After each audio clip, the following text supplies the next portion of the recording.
Hi friends, எல்லோரும் எப்படி இருக்கீங்க? இன்றைக்கி என்ன பார்க்க போகிறோன்னா மீன் குழம்பு தான் பார்க்க போகிறோம்.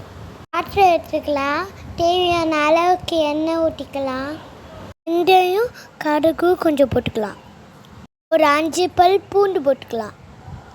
அடுப்பை மீடியம் ஃப்ளேமில் வச்சுக்கலாம்.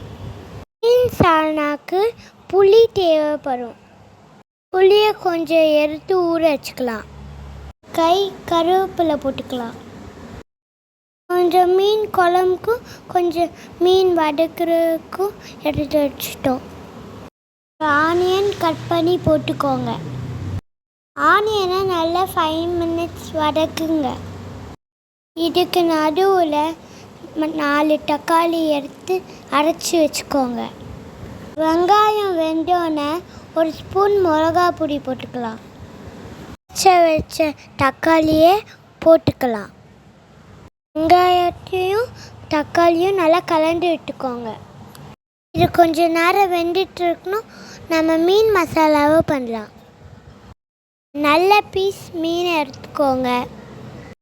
ஒரு 2 ஸ்பூன் வீட்டில் அரைச்ச மசாலாவை எடுத்துக்கோங்க.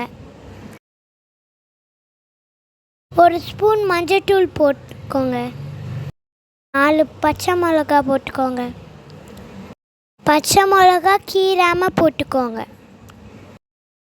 ஒரு வெங்காயம் கட் பண்ணி போட்டுக்கோங்க.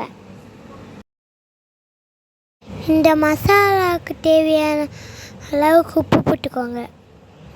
ஊற வச்சு புளி இருக்குல்ல, அந்த புளி ஜாரை எடுத்து இதில் ஊற்றிக்கோங்க.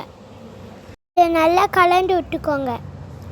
கலக்கும் போது பார்த்து கலக்குங்க, இல்லைன்னா கையில் முள் குத்திடும். மசாலாவில் மீன் நல்லா 10 மினிட்ஸ் ஊறட்டும். மசாலாவை எடுத்து ஆட் பண்ணிக்கோங்க.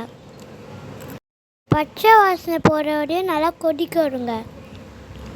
ஒரு மீனாக எடுத்து ஆட் பண்ணிக்கோங்க.